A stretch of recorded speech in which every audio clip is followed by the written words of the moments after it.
Welcome, everybody. Come into our virtual co-opting AI space for a new episode looking at the intersection of artificial intelligence and society. Make yourself comfortable. We have a very exciting conversation on the docket for you today. My name is Mona Sloane. I am a sociologist by training. I'm the host of the Co-opting AI series. I'm based at the University of Virginia, where I'm a professor of data science and media studies. I am very lucky in that the Co-opting AI series continues to be generously supported by the NYU Institute of Public Knowledge and our home here at UVA, the UVA Karsh Institute of Democracy. And as always, a heartfelt thanks to the teams in both places for making these conversations possible. Now, before I start our conversation today and set the scene for you, I want to acknowledge that the land where we at UVA learn and work is the homeland and traditional territory of the Monacan Indian Nation.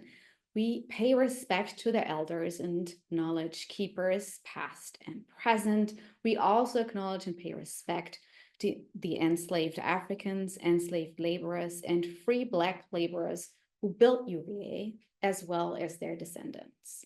Today, we acknowledge the land, we acknowledge labor, tradition, and knowledge, and we acknowledge lives.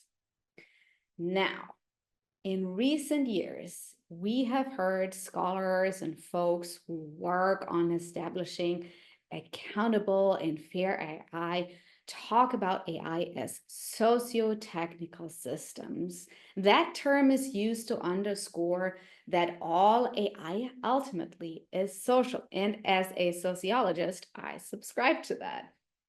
Ultimately, without people, there is no technology. Using technology to organize society, of course, is a social effort too. And it is an effort in creating social hierarchies. Over the course of history, technology and mathematical systems have sort of co-evolved with attempts to sort people into hierarchies. Here, in that context, measuring people's anatomical features, which is also called anthropometry, that has always been key, particularly what is called craniology, which is the measurement of the human skull. In the last few hundred years, craniological methods, for example, measuring the angle of the face, the size of the brain case, or the ratio of the length to the breadth of the head, have been used to classify people into racial groupings, to make claims about alleged differences in intelligence, and to study human variations. Now, today, AI systems that allege to, for example, infer sexual orientation or criminal leanings from facial features are not far removed from those efforts.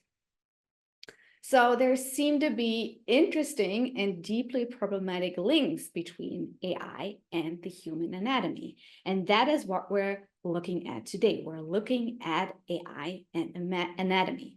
But we also want to start off with the idea that there are AI systems that can perhaps make meaningful contributions to the study of anatomy and the teaching thereof. So in the educational context. Now, these may shore up old and new questions in bioethics as well.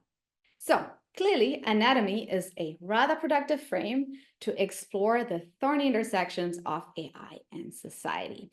And I'm fairly certain that my three terrific guests today will help us explore these intersections. It is my absolute pleasure to welcome today's co-opting AI panel on anatomy, Tom Champney, Rachel Prentice, and Jackie Vernemont.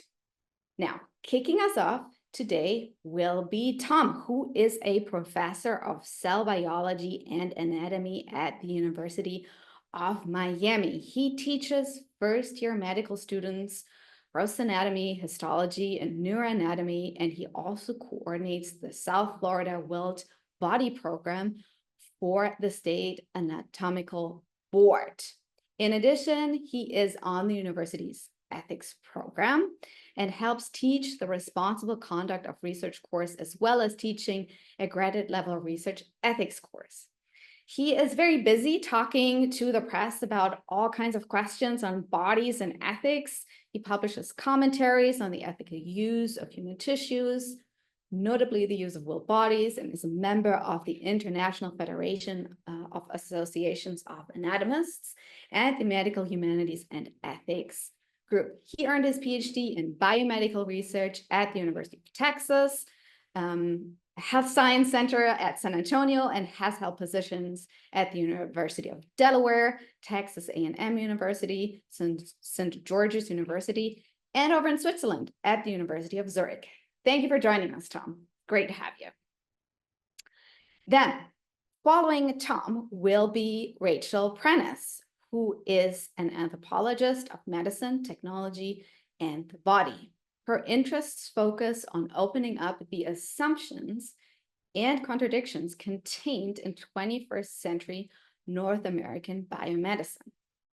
Her recently completed project is an ethnographic examination of anatomy and survey teaching and the rise of simulators and other technologies for teaching and practice. Professor Prentice documents how physicians in training come to embody biomedical techniques, perceptions, judgments, and ethics, learning deeply held medical values while learning to practice medicine. Thank you for joining us today, Rachel. It's great to have you. Closing us out today will be Jackie Vernemont, who is a distinguished professor in digital humanities and social engagement in the Film and Media Studies Department at Dartmouth College. She is a feminist, anti-racist digital media scholar who specializes in mathematical and computational media and their histories. She has a book out called Numbered Lives, Life and Death in Quantum Media. That was 2019 with MIT, and another one called Bodies of Information out with the University of Minnesota Press. She's particularly interested in how quantum media render the complexity of human life and how knowledge and memory has been and can be cultivated outside of alphanumeric media. She also is busy writing outside of academic venues. She has written for Wired, The Atlantic, and Slate, as well as the Washington Post, and has engaged, of course, in academic publishing in several academic journals and has produced edited collection. She's trained in early modern history of science and literature and has expanded the range of her work to include contemporary quantum media and different modes of making data tactile and visceral, particularly working with sound and haptics to render data. Welcome, Jackie. It's so great to have you. Thank you all. All right, fantastic panel. You can see how we're so excited about a conversation about anatomy today. Also, a few words of housekeeping. We are going to hear the provocations from our panelists, and then we'll engage in a panel discussion. Meanwhile, you are encouraged and welcome to put your questions into the Q&A box at the bottom of your Zoom screen, and we will fold these into the conversation as we go along. And with that, I am going to shut up now and hand it over to Tom, who's going to take it away. Thank you all for joining. Thank you very much, Mona. And I'm going to start to share my screen because all good lecturers have to use PowerPoints, right? I think it's in our contract. So I will share that with you all. Put this up here, click on that. So here's my few PowerPoint slides. Thank you again for the introduction. Kind of the title of my talk is Artificial Intelligence and Anatomy. How important is the human element? And it's a thing that I would like to kind of emphasize is that we do talk a lot about all the things that artificial intelligence can do, but we don't necessarily talk about the things it can't do. And that's really the human element aspect, the human contact, the ability to interact, et cetera. So this is me. You can certainly contact me. You're welcome to email me, et cetera. I like to engage in post post-podcast conversations. You can see I'm smiling quite nicely here because I really like sailing. That's why I live in Miami. So a few publications, and I have a list of publications at the end, and I'm quite willing to share this PowerPoint with anyone too. If you email me, I can certainly share it with you. This was a very nice paper by Michelle Lazarus and her colleagues this past year about integrating AI into anatomy education. And she primarily made these 6 points. And I'm not going to spend a lot of time on them, but I think you should at least kind of think about them. And I think many people have.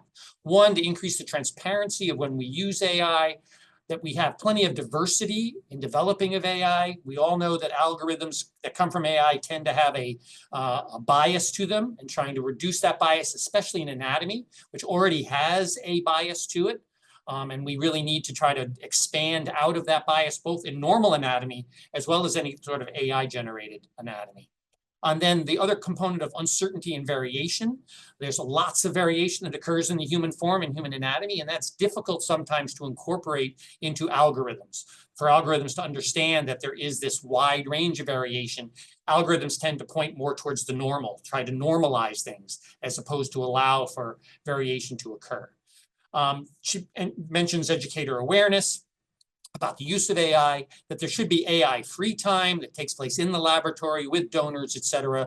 That shouldn't get so wound up in the AI that AI becomes the only thing you're working with, et cetera. And then finally, this idea that AI can extend human capacity. The link for the article is at the bottom. The full link is on the references in the next few slides. And then a recent paper that John Cornwall, Sabine Hildebrandt, and I wrote really talked about whether you could bring artificial intelligence into the anatomy laboratory and where it would be helpful and where it might not be helpful. And I would say that the main takeaway that we think pointed out is that the donor that we use in the lab, this individual that we teach anatomy with, doesn't just teach us anatomy, but also teaches many human interaction components, i.e., understanding death and dying, understanding altruism, understanding how these individuals lived their lives and how lives were well lived. These are all things that could never be duplicated or simulated through an AI.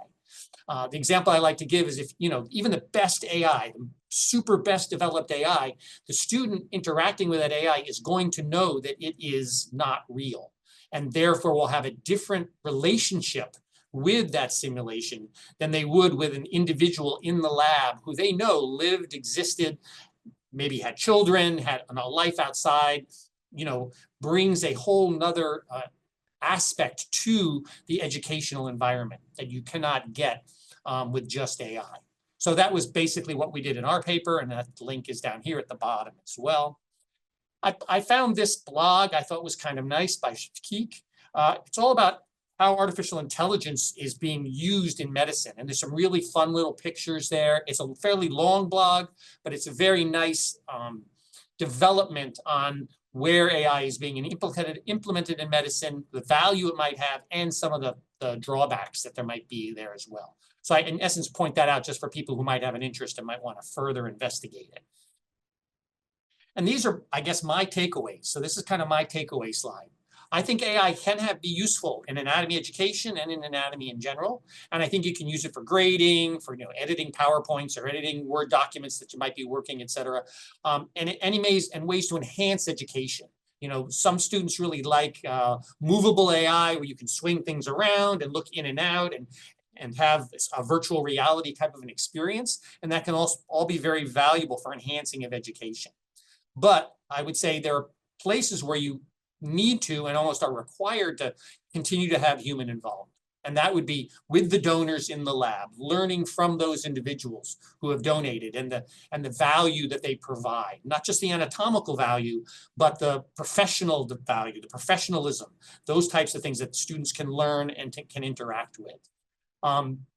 I do think, and it would be a great point for discussion, that I think the relationship between the educator and the student is also a human interaction. And you lose that if you start using computer simulations as your means for educational involvement. And then that extends, of course, to professionalism and to role modeling, something that we take very seriously. The way we act in the lab with the donors and with the students is ways we feel those students should act with their patients in the future. So we're setting the stage for them to understand the proper ways to interact with individuals, be they alive or deceased, right? How to discuss these issues, how to talk with their peers, right? There's lots of human interaction that can take place in the anatomy lab, in the teaching of anatomy, that I don't think can ever be duplicated, even with the best AI systems. So this is me again, so people can understand it. I did want to mention, at least, I have to give a shout out to my colleagues, John Cornwall here and Sabine Hildebrandt. The three of us are what we call the bioethics unicorns, a term that was made up by John and has had a lot of cachet. I even made little cards out of it. You can see the cute little unicorn on the card here. If you ever meet me in person, happy to share some cards with you. These are collector's items. But the QR code or the link here will take you to a set of PowerPoint presentations and Bioethics Unicorns webinars that we have quarterly that we talk about ethics issues in anatomy. And many of these same topics, professionalism, how we deal with specific aspects of human tissue use in anatomy, et cetera. So I make that out there as a pitch for our Bioethics Unicorns. I have a mailing list. If you'd like to be added to the mailing list, please email me and I can put you on there. But also just to let you know that we are very involved and concerned with more than just teaching of body parts and learning of body parts. These are the references. And that is my 10 minutes. And as I said, happy to share any of these PowerPoints with you. And I think it's my time to pass it off to Rachel. Okay, I'm also going to show some slides, so we'll start there. Oh, that's not going to work that way. Hang on. Minor technical difficulties here. All right. Now let's, anything else? Okay. That should work, but I can't do it. There we go. All right. So first of all, I would thank you, Tom, for the handoff, and thanks, Mona, for inviting me today. When I saw Mona's call to problematize AI's fascination with bodies, I really knew what I wanted to talk about. I wanted to go back to something that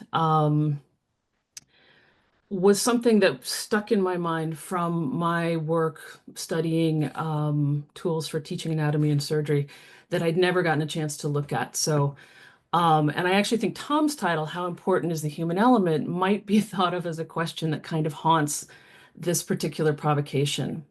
So the provocation was supposed to be kind of a dystopian speculative fiction built on technologies and logics.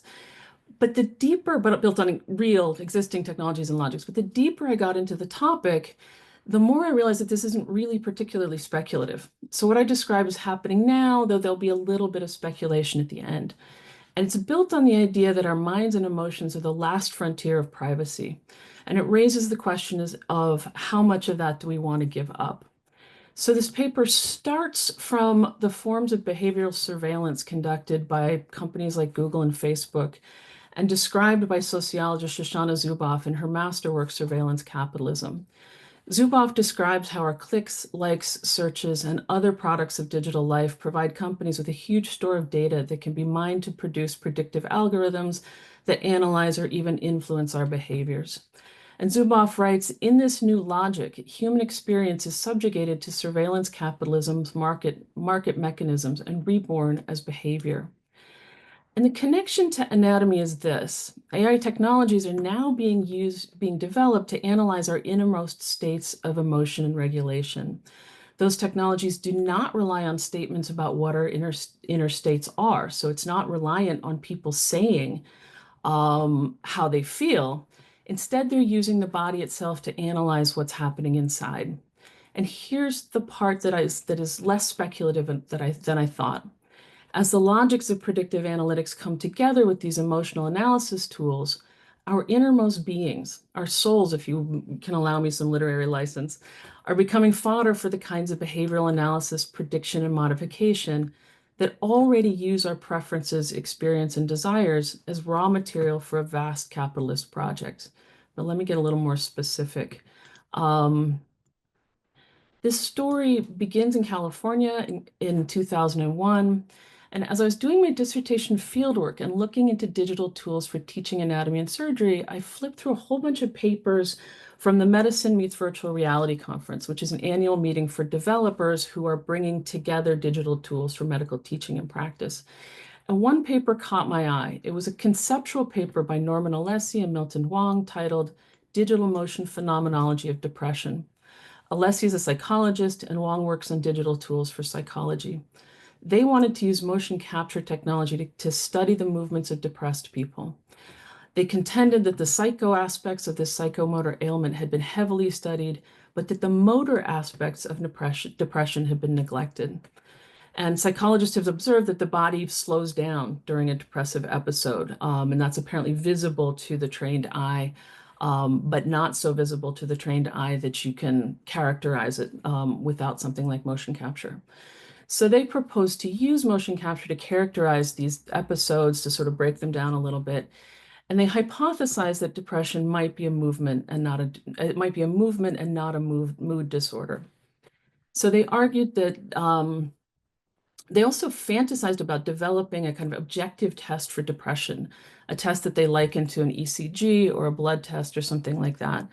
And they hoped that the test could bypass patient statements about their inner state or practitioner judgments. And this move to create this objective measure really reflects an old push within the history of medicine to develop devices that move away from patient statements about their experience and away from clinicians' expert judgment, creating a kind of machine objectivity. And when I saw this paper, and I think that there were a couple of others, my suspicious mind kind of jumped to the idea that rather than a clinical tool, this could easily become a tool for employers to scan their employees' bodies and to determine who was likely to become a drain on corporate resources, or possibly movement that didn't meet the objective measure for depression could mean denial of insurance claims. So if you didn't think, just to give you a sense of what the costs would be, depression costs employers an estimated $188 billion a year. And that figure includes $134 billion in healthcare costs, $21 billion for absenteeism, and $33 billion in lost productivity. So technology that could identify depressed employees from external behaviors likely would be welcome to the same kinds of employers who track clicks and monitor bathroom breaks and that sort of thing. Getting people treatment might be the utopian goal of this tracking, but getting them off somebody's insurance would be cheaper. So the motion capture really didn't get very far, not least because motion capture is kind of a clunky technology. But researchers are still seeking ways to analyze human movement to assess mental illness. So we jump forward 20 years, and we're actually deep into this world of behavioral analytics as pioneered by Google and others. AI tech is being adopted widely for mental health, in particular chatbots that are descendants of Joseph Weizenbaum's Rogerian therapist, ELIZA, are being adopted largely to provide cheaper therapy. The best titled of these is something called Woebot, which is a chatbot therapy program. And Woebot claims to do sentiment analysis, that's their term. And what the system does is examines text inputs for signs of sadness, loneliness, or despair. Woebot Health, which is the company that designed this thing, promises mental health at scale. Given the name, I couldn't help but thinking about Marvin, the depressed robot from Hitchhiker's Guide to the Galaxy, actually chatting with Woebot, but that's a different story. So Woebot's based on chat, but there are other programs that are based very specifically on the body. In particular, a program called Kintsugi, which does facial and voice analysis to, quote, give real-time emotional feedback to therapists. You could ask, why do they need that? The company claims that 60% of mental health patients are falling through the cracks, saying that their programs help. And if you find this kind of talk vague, that's because their website is all these vague promises. It's a little bit unclear what they're actually doing and who it's for. But the program I want to focus a little bit on briefly is an open source smartphone technology that captures facial data to identify markers of depression. FaceSci works in the background, and when a user interacts with his or her phone, it identifies markers of depression for analysis by researchers. The program marks things like dimpling, pulling up lip corners, depressing lip corners, etc. And the company's creators, Rahul Islam and Sangwon Bai, say, quote, "We've hypothesized that digital biomarkers extracted from facial cues offer valuable insights into an individual's internal, emotional, and affective state, thereby enabling algorithms to infer depression. So the body becomes effectively a window into the emotions." FaceSci's programmers note that psychologists have questioned whether negative facial expressions are indicative of depression. So the meanings of these behaviors is contested, especially the question of whether the frequency of positive versus negative facial expressions actually indicates depression. And no mention is made at all of cultural differences. So the assumption seems to be that the meanings of chin lifting or lip corner raising are bodily universals. But FaceSight right now is a research tool. It's designed to actually capture this like sort of facial expressions in the wild. And the programmers have set it up to delete the facial data from the phone as soon as it's captured, saying that this is the key to keeping the data private. But as Donna Haraway says in her Cyborg Manifesto, quote, "Illegitimate offspring are often exceedingly unfaithful to their origins." So here's where we come back to surveillance capitalism. Google already offers users a clinically validated patient health questionnaire. And depending on the user's answer, the system might tell the user to seek help. As one review article talking about AI and mental health argued, the integration into one of the world's most widely used search engines significantly increases the potential reach of mental health assessments. These Google services are free, but they're not without costs. Google relentlessly gathers user data to feed its analytic engines. So now we're back to the speculative part. How soon before facial analytics designed to capture your internal states get built into Google search engines or something like it? How soon before our innermost beings, the kinds of things we might choose not to share with others, even things we might not be aware of ourselves, become part of behavioral analysis and modification? And I would say that so many of our digital behaviors are already captured, analyzed, and monetized.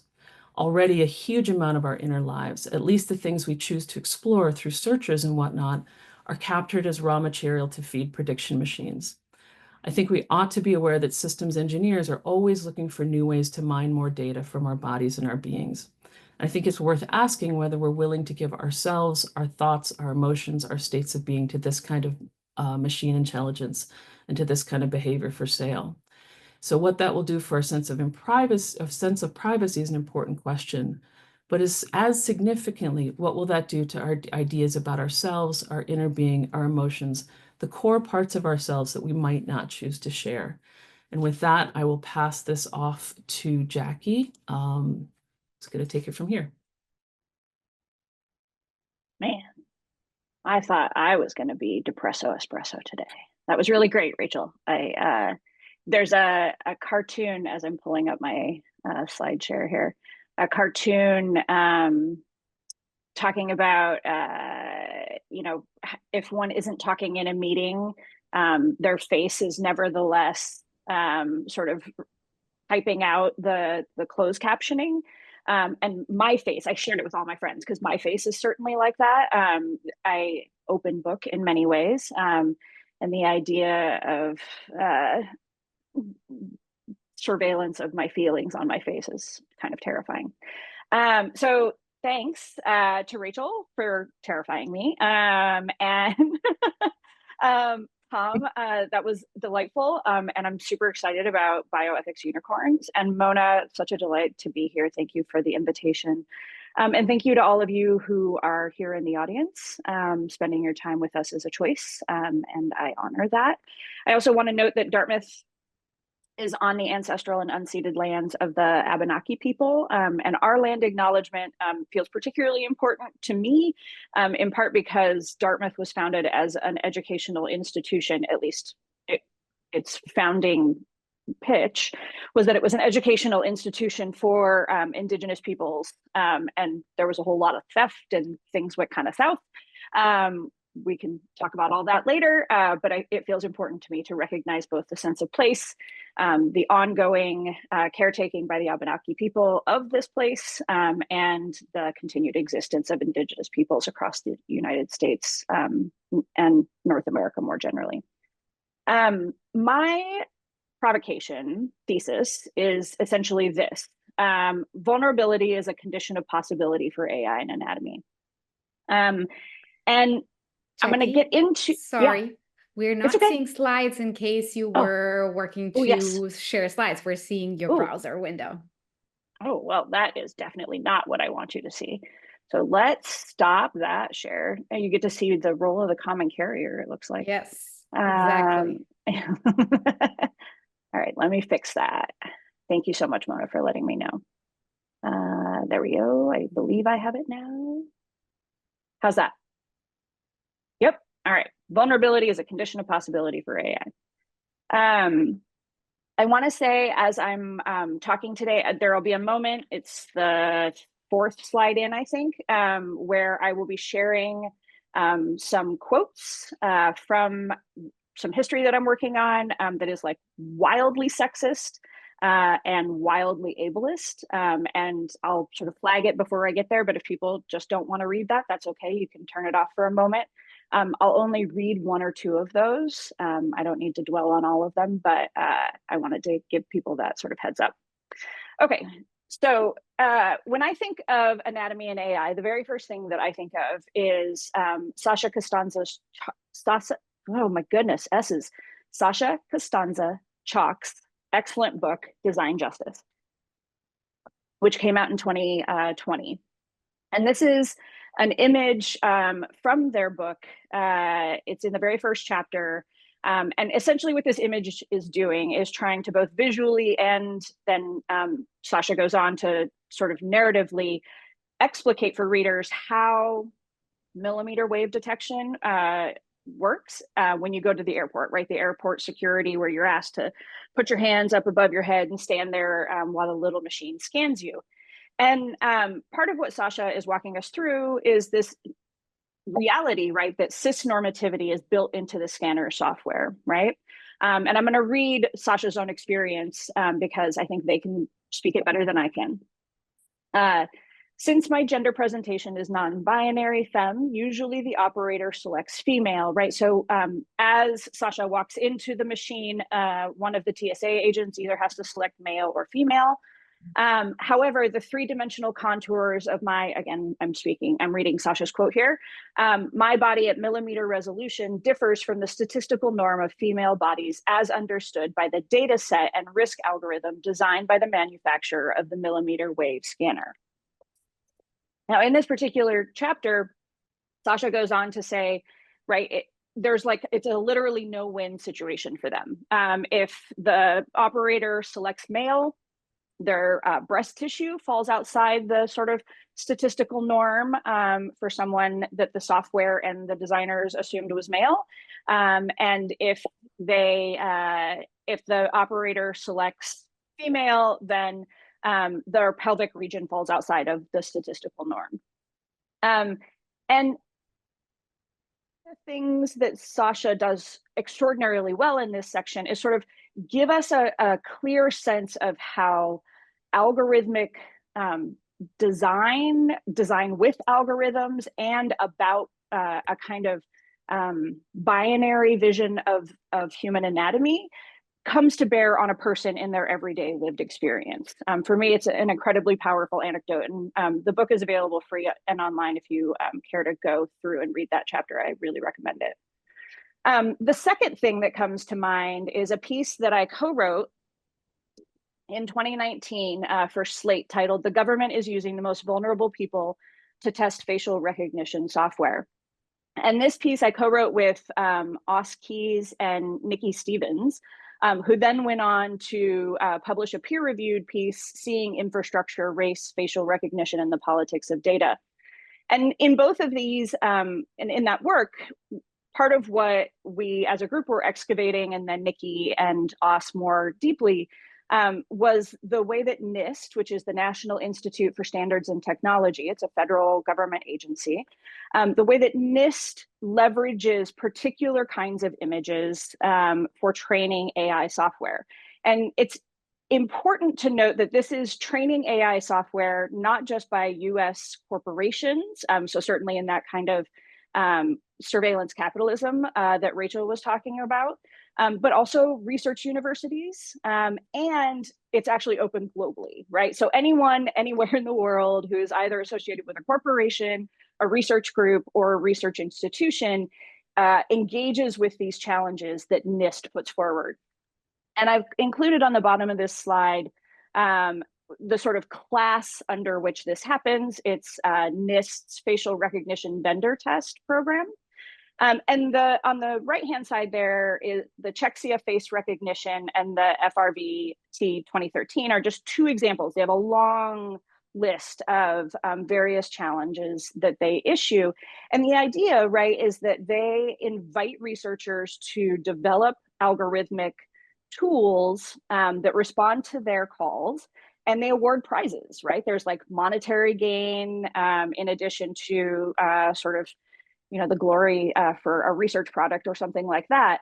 But part of what our research showed is that the data set that NIST is offering to these researchers is deeply problematic, right? So the facial recognition vendor test includes materials that are held by the US government, which includes police and homeland security data. And that means that part of what we have is historical data for people from the very beginning of photographic mugshots of anyone who was arrested. So these are not people who have been tried and convicted of a crime, but anyone who was arrested, right? And we know that throughout the history of the United States, police activity has disproportionately impacted brown and Black people, right? And so you actually have a overrepresentation of brown and Black people in this data set, but of a particular, like with a particular orientation, right, of them as criminals. The Chexia face recognition set, the phrase "in the wild" came up, Rachel, in your presentation. And I don't think I'll ever be able to hear that phrase again after doing this work with Nikki and Os. One of the challenges of using mugshot data is that, right, everybody is in a kind of standard format, right, looking forward, a relatively clear orientation. And that's not how the, you know, the actual in the wild facial recognition deployments tend to work. And so they were looking for other kinds of data sets that would have people's faces, but in more challenging for the algorithm situations. And what they chose to turn to was a set of photographs used by people who were producing child pornography with people who, children who had been sex trafficked and or who had been, they were on like a missing list, right? So that people were looking, the police had their images, they often were scraping sort of dark web websites where the images of these children in sexually explicit and deeply violent situations, those were part of the police data set, and those then got rolled up into the Chexia face recognition project. So you've got people who are, right, they're in trouble, and their children, and the families aren't consenting and the people aren't consenting. The third sort of major group that was contributing to this particular data set were people who were applying for US travel visas. So people who you know, wanted to be coming into the United States, had not in any way consented to their faces or their photographs being used in AI training, but nevertheless had been captured by the Department of Homeland Security. I also am one of the PIs on a project that is about the history of eugenic sterilization in the United States. We're calling it a contextual archive. And in this project, there's no machine learning, right? So part of what I'm doing here is going back in history. There's no machine learning, but that doesn't mean that we don't have algorithmic thinking. We instead have a kind of algorithmic thinking being performed by doctors. And here's where I'm going to turn to the quotes. Doctors under eugenics laws between the first part of the earliest decade of the 1900s up to the repeal of the last eugenic sterilization law in Oregon in 1983 were allowed by law to sterilize people based on essentially a kind of checklist, right? An algorithm that said, yes, they were appropriate candidates for sterilization. And some of these involved anatomical evaluations that are just kind of wild. 1935, 11 years old, the girl has menstruated and is physically developed beyond her years. We've got several instances here of people being, girls in particular, being overdeveloped, and many cases of physical deformity being discussed. I wanted to sort of pay attention to what's going on now in the use of, like I mentioned that I work on death certificates in preparing stuff for Mona. She mentioned that at the beginning. And people are looking to use death certificates now with AI for population health, demography, et cetera. And this quote is from this piece that's cited down here by Young et al.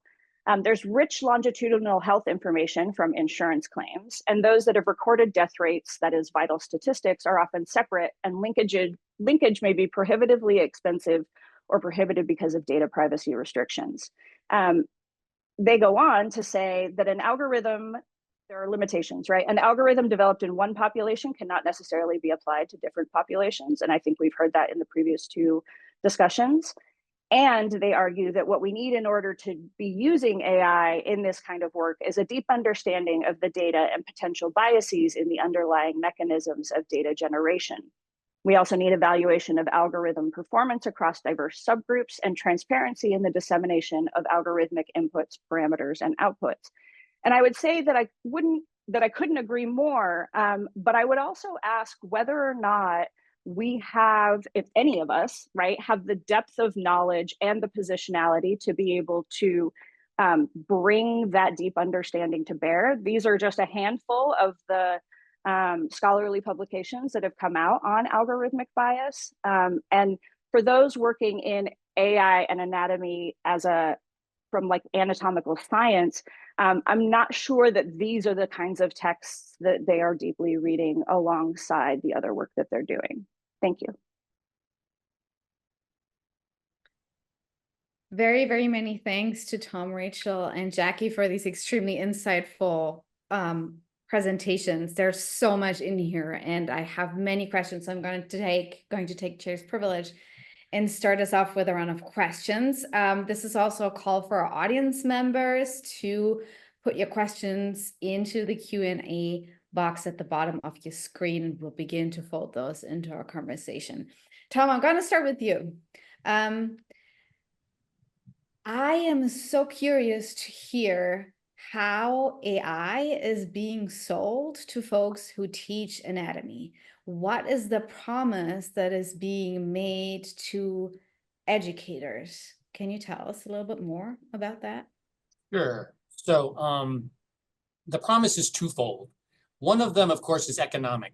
It's much cheaper to buy a computer with a great screen, et cetera, than it is to actually work with a human body donor and go through the whole process, et cetera, et cetera. So there's this economic aspect to it.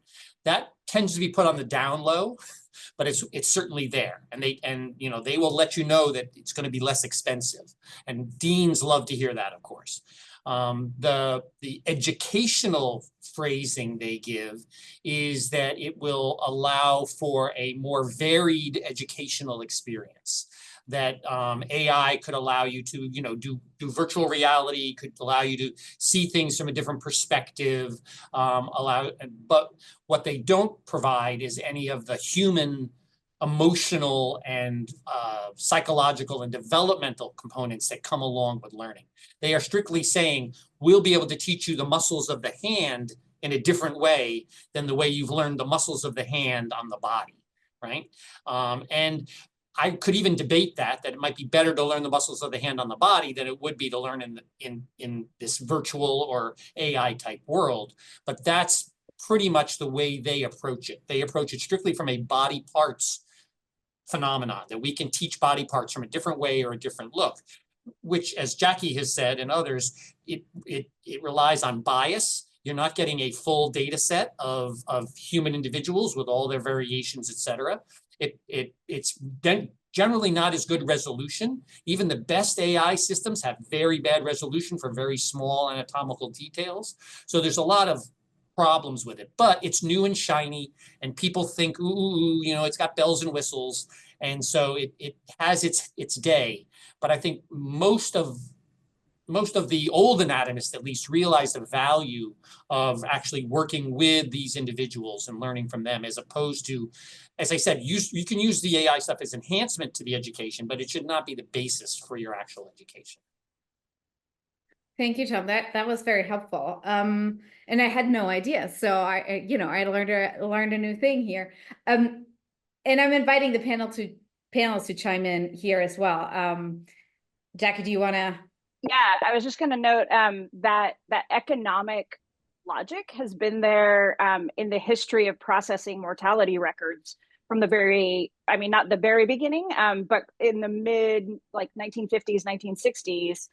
The US put a bunch of money into computational approaches to coding death certificates. And that was a science of nosology. They thought they were going to save money by replacing the human nosologists who coded the death data. And it turns out they didn't save money. It didn't get faster. The only thing you got was more data. And I will point out, the economic aspects are there even in the non-anatomical world. So you probably have all heard of the NBC investigation on the unclaimed in Texas. That was an economic driver. Those were counties in Texas that wanted to save money by not having to deal with their unclaimed individuals. And so they gave them to the University of North Texas, which the University of North Texas then sold them for use in other places and made money off of those individuals as well. So behind all of this AI stuff we hear, there is definitely economic issues that are involved. Thank you both for that. Rachel, I'm going to take this as a cue for you, because you spoke about this through the framework and the work of Zuboff, of course, surveillance capitalism. So can you say a little bit more about the relationship you described between physical features and movements and the inner self, the inner human experience, and the sort of capitalist, as Shoshana Zuboff will put it, ways of extracting this as data to predict behavioral futures? It seems that these are connected, what Tom and Jackie just explained and what you brought up in your conversation. I mean, I think so. Already a whole lot of what we do digitally is collected as you search for X, we're going to use that search. How many of you had the eerie experience? You're looking for a pair of shoes and suddenly you get all of 10,000 ads, and that's been going on for a while. And it's the way that Facebook and Google are actually making money for using you, in Zuboff's words, as raw material. And I think that gathering facial stuff, and again, this is the speculative part of this. These are now being used for research. How can we typologize facial expressions to come up with some kind of a way to measure different kinds of mental illness, different kinds of expressions? What do they mean? And I think that the tricky part is that these things, once you've got your typology, once these technologies are better, why not embed it in your browser? Why not put it, and I think the initial uses will all be in mental health. You guys have probably heard ads for things like BetterHelp, which is like online therapy thing. It's you find your therapist anywhere, anyhow. Allegedly, it doesn't work very well because there's too many people needing therapy and not enough therapists, and the therapists aren't getting paid. But the idea is to, disrupt therapy. And I think that all of these chatbots, you think about organizations like the NHS are using them to make therapy cheaper, to sort of replace the human element, which is, we come back to that cost thing that Tom is talking about. But I think that that you could imagine, as I said, the kinds of employers who are already surveilling their employees in different ways. They can't, by law, access things like, even if you're talking with a chatbot, HIPAA is still going to sort of say, yeah, no. But looking at a face of your employee as they walk through the door or while they're working at their computer or whatever, I don't know what the legality of that is. And I suspect it's probably fine until it's not. But what can you predict? What kinds of behaviors? To give an example that I thought of, people who are manic depressive, when they hit that manic phase, are often will buy a lot of stuff. Could the system actually sort of predict, oh, well, they're about to go manic. Good. Let's throw a bunch of ads their way. Now, that's deeply cynical, but there may well be other kinds of, or maybe not cynical enough, I don't know. But there may be other ways that you can use the understanding of emotional states. You can certainly imagine police or government organizations, interrogations, and what is this person reacting to, and you're in the realm of whatever the TV shows where the person could see if you're lying or not. And so, but you also have the kinds of problems that Jackie's talking about, that there are issues of, cultural difference or individual variation, or all kinds of ways in which people likely won't fit the model that gets put together. And that could have insurance repercussions. Can you actually get your prescription if your facial features don't do the work of saying, yeah, she's definitely depressed? So I could see a whole range of ways that these kind of technologies, which now are really being done with I think noble intentions of better understanding depression, but it's it's open source software. So anybody could pick it up and tweak it, and it could be used for whatever. So I don't know if that quite answers your question, but So I have a follow-on on that. What about some really good actors who are going on stage and acting depressed? Right, their faces are going to look depressed. But they're not actually depressed.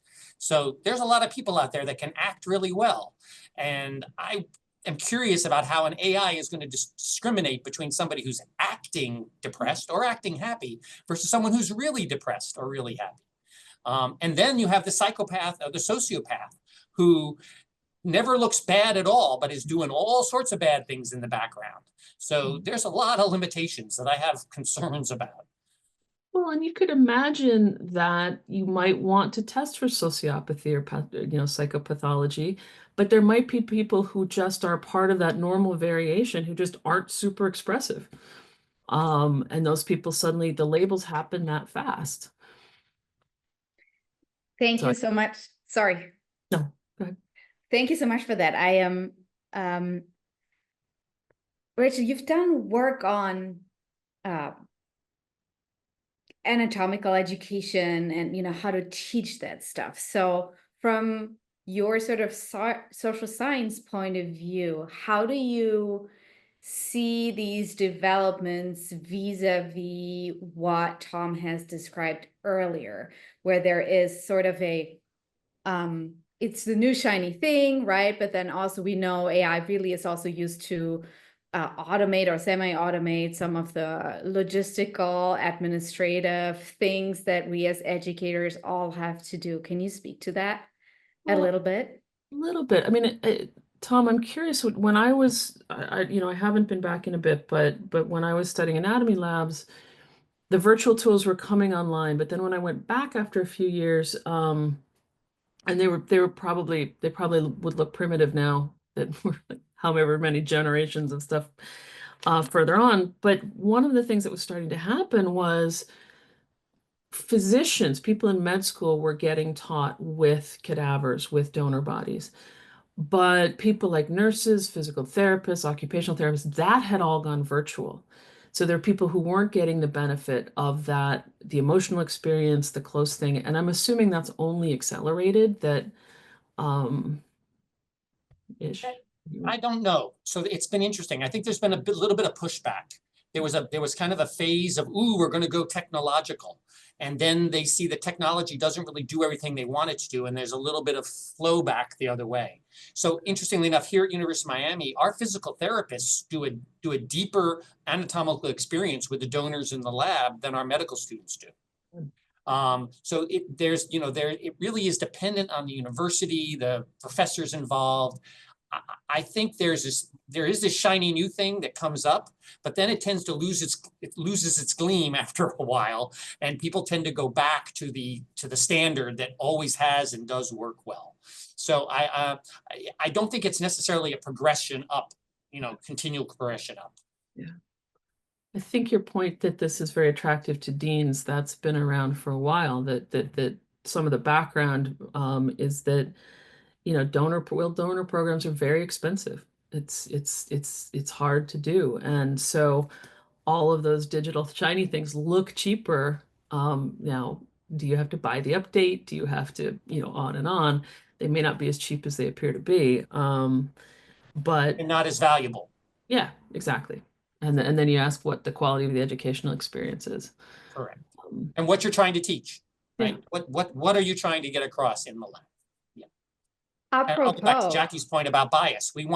Actually, one of the things we try to teach is all the variability that occurs in the human race. I have these really great pictures of all the different colors of humans, right? And all the different sizes and morphologies of normal humans, because that's one of the things we want to really emphasize, is that we're not all built like me, right? There's this wide variety of human variation and human diversity. And we want to emphasize that, not de-emphasize that.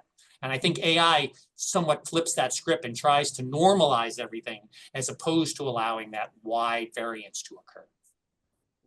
and that is a great cue, Jackie. So you so well demonstrated how normative assumptions around bodies are deeply problematic, are deeply entangled with the history of eugenics, and how this legacy still shores up not only in technologies that we use today, but in the way in which we talk about them and how we imagine them. So I'm wondering, speaking about education, how do you see, or what future would you envision in which these relationships can be made more explicit? Not just in education. We talk a lot about how we need to make computer science, information science, data science, AI education more quote unquote ethical and all of those things. And that's an important discourse that's been going on for a while, but how it seems that things are a lot more entrenched, right? All three of you are showing that there's a long history. So how can this be really, for the lack of a better word, excavated better in the public discourse? That's a great question.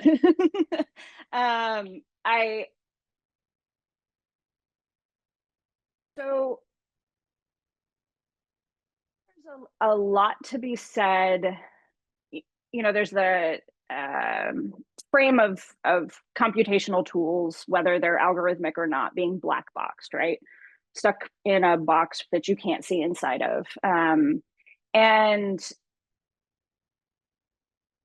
so far as I can tell, even folks who are pretty savvy with algorithmic auditing are finding it incredibly difficult to audit algorithms, right? And I think, there's a way that some of it's incredibly boring, right? Like talking about how software is built, right? Or how like an algorithm is created, and then how it's manifest in software, how a data set is created, and then how that data set underlies the software development.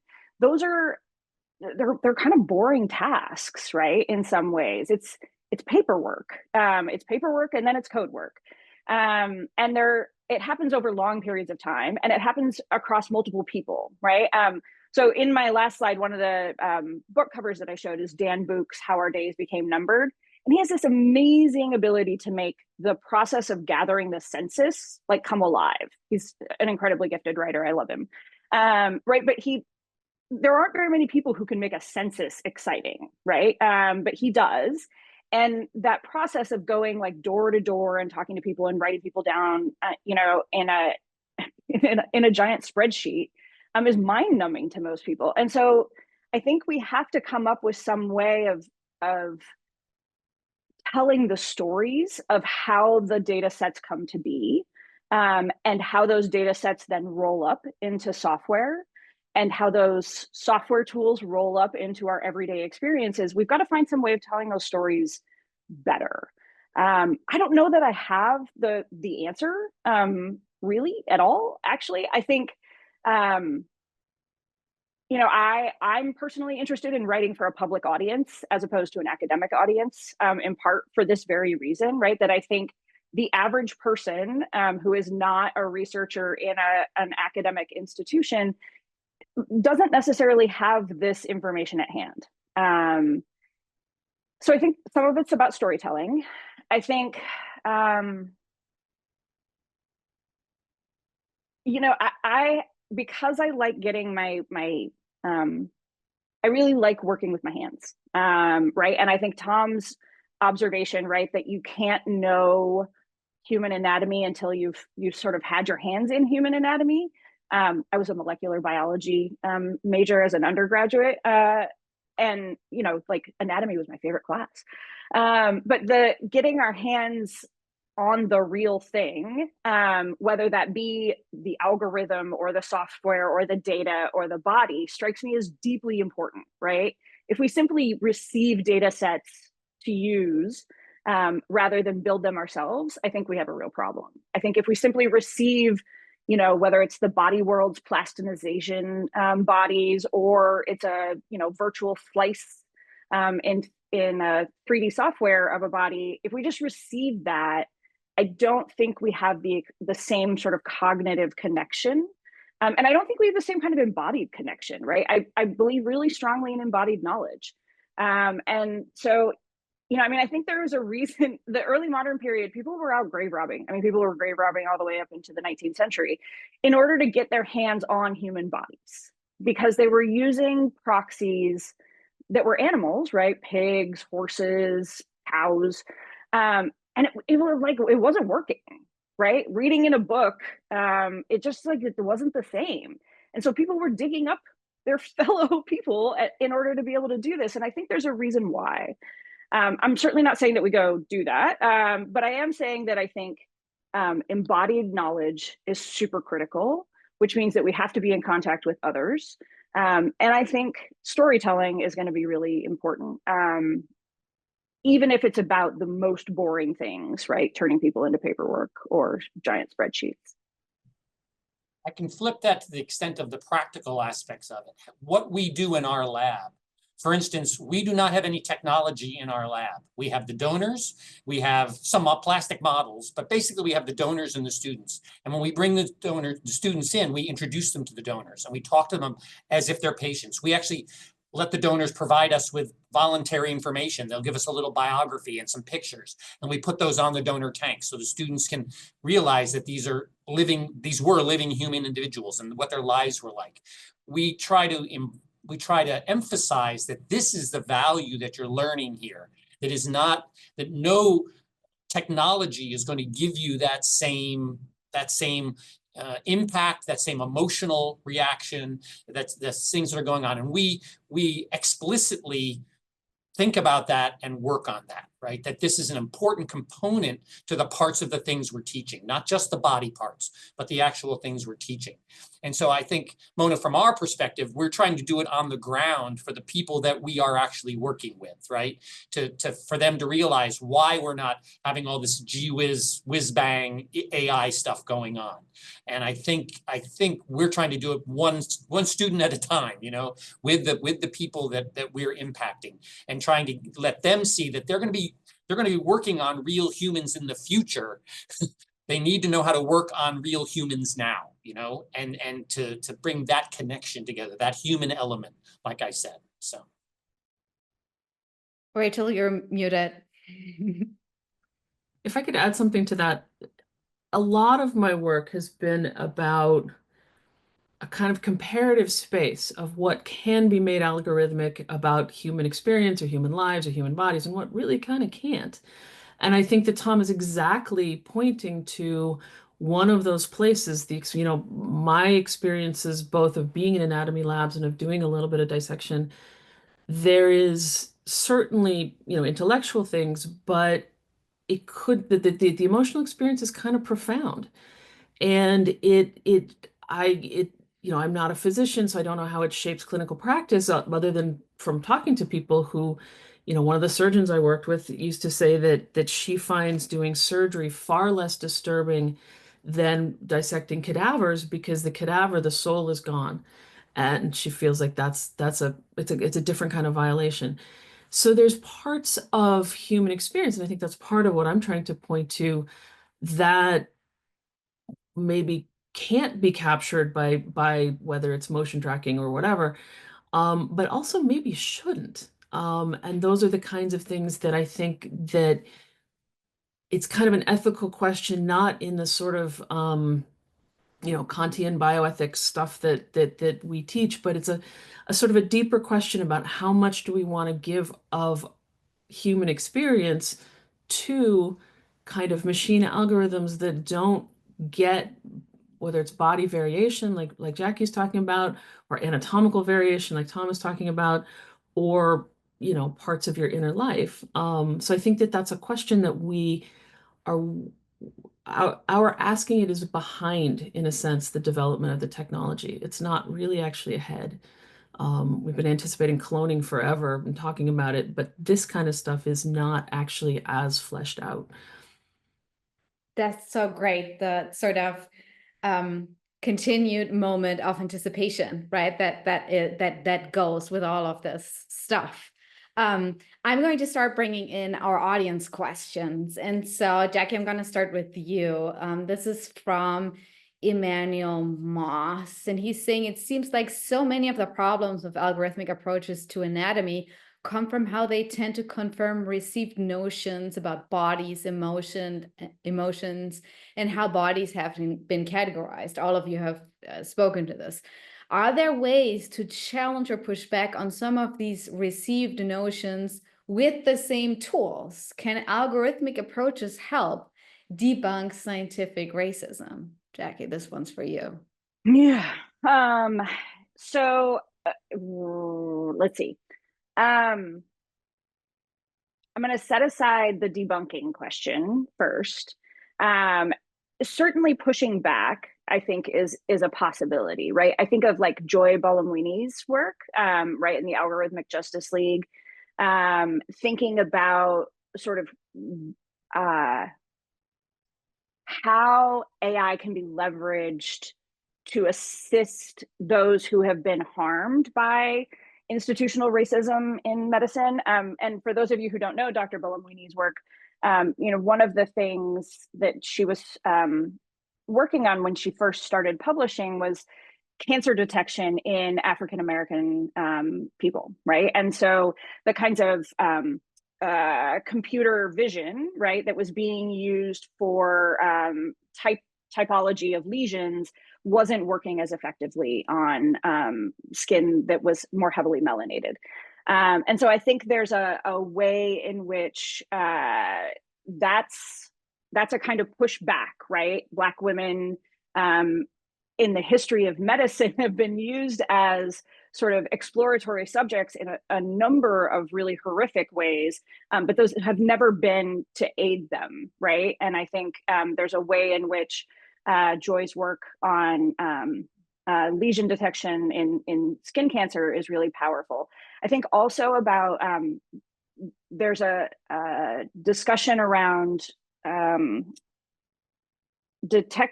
detecting, but noticing domestic violence on darker skinned women, right? That bruising shows up differently on darker skinned bodies than it does on lighter skinned bodies. And so there's a range of sort of first response medical professionals who miss bruising in darker skinned women.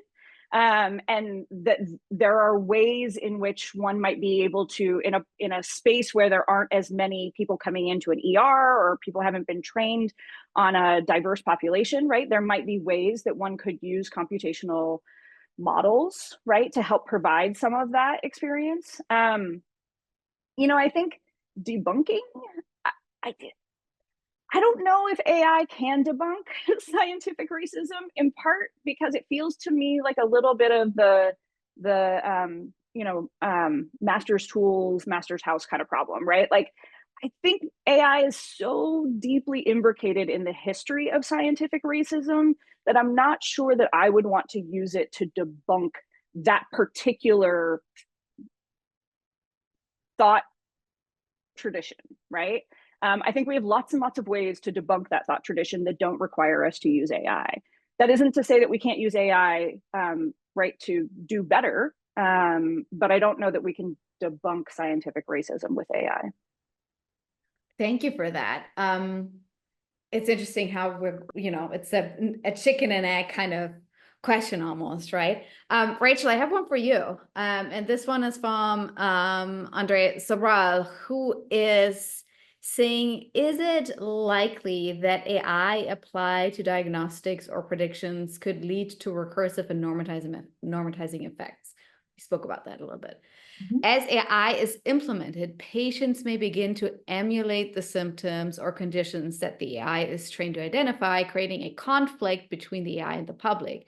Each iteration of the training database frames disease in a way that could reduce costs for insurers, but this might also lead to distorted perceptions of diseases as patients adapt to the AI's focus. How do you see this dynamic affecting both medical practice and societal understanding of health? The reason why I have that question is because it's what you said, but also we could think about this not just in terms of medical practice and patients, but also employees and employers, right? Over to you. So one of the reasons in this mental health world why this question of positive or negative expressions of affect might be misleading is that there's some belief that it's entirely possible that depressed people are smiling more because they're actually sort of trying to put a good face on it. So that's it's again this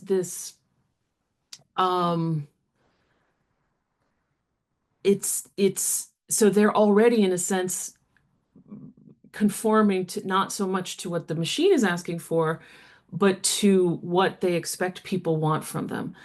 And so that's where those kinds of expressions are, not always, not necessarily reflective of the inner state.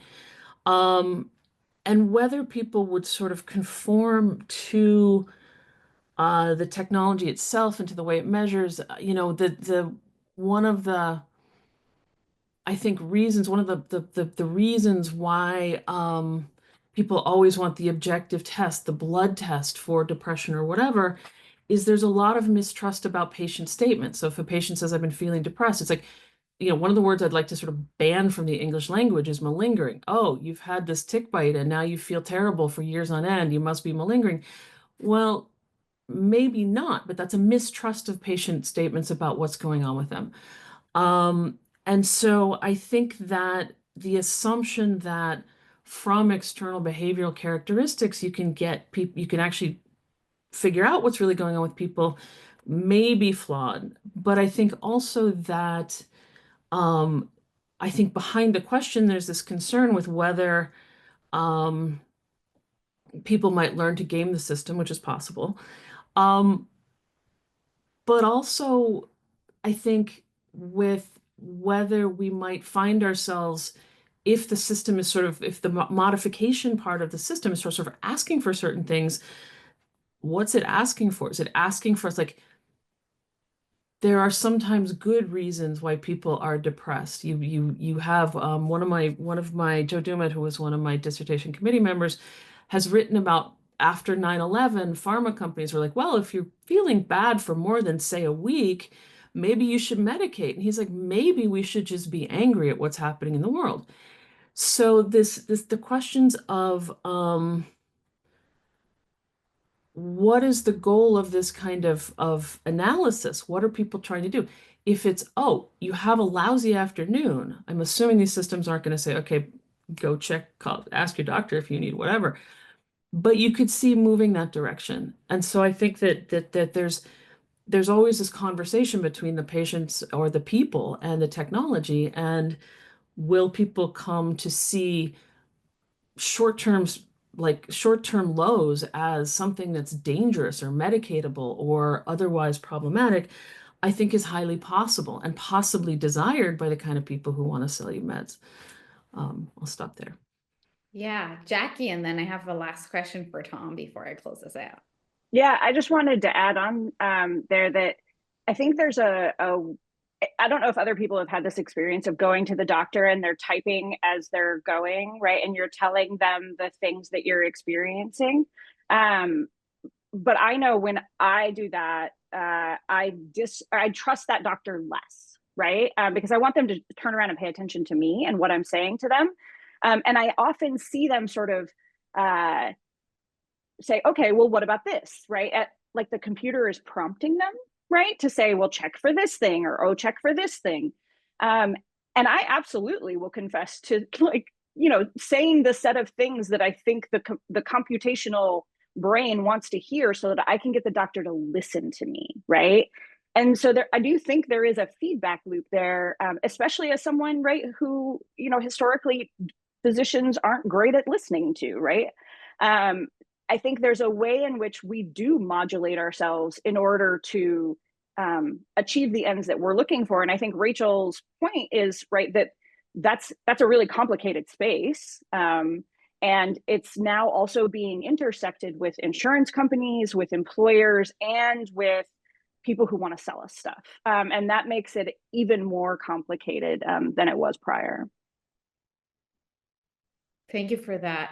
And it speaks to the sort of layering of incentives, technologies, histories, some of which are, of course, deeply problematic. Tom, Janine Denoves has a question that I would like to ask you as the last question today. And they say one of the things we know about trauma and harm processing is that it requires somatic therapies and interventions, meaning people connected to their bodies and making sense of those bodies, as you also described in your lab in a way. Can you say a bit more about your thoughts on the impact of these technologies on our collective ability as a society to process and heal? So I guess I'll start with a story in some ways. It's kind of nice to do. One of the things we found in the old anatomy lab when we were teaching anatomy, I've been teaching anatomy all the time. 40 years ago, when we were teaching anatomy, we taught anatomy that we were just teaching anatomy. And we said, you're just learning the muscles and the bones here. We're not going to teach you anything clinical. Don't think about this individual that you're working on. This is just a tool or an object that you're learning anatomy from. This was all to produce a physician who would have what we called clinical detachment, right? That they would be detached from their patients and be able to rationalize and work well with their patients without letting emotion get in the way, right? And we've now decided that probably went too far. We were probably making those doctors more like robots, right? With no emotion and just cognitive ability to work their algorithms, whatever their algorithms are going on in their cortex, to figure out what was wrong with those patients, right? And to this day, some doctors still don't talk about a patient, they talk about a diabetic, or they talk about the cancer. They talk about the disease and not the patient. And so we're changing that idea to try to teach these upcoming doctors that those are individuals in the lab, that they had lives. We're trying to not have that same level of clinical detachment, that same level of emotional detachment that would take place. And I think there's a parallel there with using AI, that AI in some ways allows those people studying it to do more clinical detachment, more emotional detachment. You don't get emotionally attached to your computer, you get emotionally attached to individuals. And I think no matter how good an AI is, it's going to have a different level of, you're going to have a different level of interaction and a different level of attachment to it. And I think that's why there is always that limitation. No matter how good it's going to be, that limitation is always there. And that means that you're not going to get as good an education. You're not going to produce as good a physician if you only use electronic means for that educational experience. And that there is this ability to interact with the actual human, both in the lab and in the clinic. You know, that's the really important, as I say, human element that is necessary in anatomy and in medical education. Thanks, Tom. Rachel, before I close us out. I'll keep it brief. I think one of the other problems with the sort of rise of algorithmic thinking is it encourages that kind of thinking when people ought to be looking at or thinking about sort of using common sense, which is something that's sort of, I think, a little bit anemic lately. And I think about this like with my undergrads who really want a form to fill out. They want the rubric for everything rather than actually thinking their way through a paper. But I also saw it in medical schools where you've got like grading scales for severity of an illness. And you say, okay, if the patient is at a grade 4, do you operate? I actually witnessed this in a rounds presentation. And the student says, well, yeah. And the doctor says, sorry, person's too sick with their grade 4. But that student wanted to say, well, grade 4 equals more severe, therefore we should operate. And they wanted to sort of use that kind of grade to sort of determine what happens. And I think that kind of thinking is can be useful sometimes with things like checklists, make sure you get every step done, but can also kind of have you forget. And I think this is part of what Tom has been stressing, that people can sometimes forget what they have to look at are the unique circumstances of that person or of that problem or of that paper. And that's the kind of thing that isn't necessarily going to fit in your rubric or checkbox or whatever. And we could argue that that's what makes us social beings. And I'm going to take that note as a cue to thank my wonderful panelists today, Jackie Warnemont, Tom Champney, and Rachel Prentice today. Thank you for your really insightful contributions on the topic of AI and anatomy. Lots of food for thought, certainly on my end, and I know a couple of folks who will certainly bring this into their classrooms as well. Jackie, Tom, and Rachel are online. They're doing wonderful scholarship and public scholarship. You can find them and reach out to them and read their terrific work.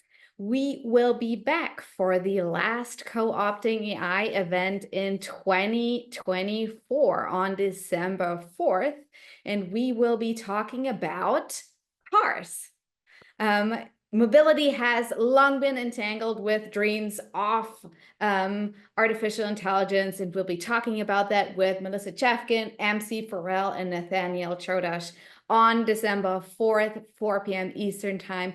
We hope to see you there. Thank you all so much for your time today, our panelists, audience members, and our teams. Thank you, and have a wonderful evening. Take care.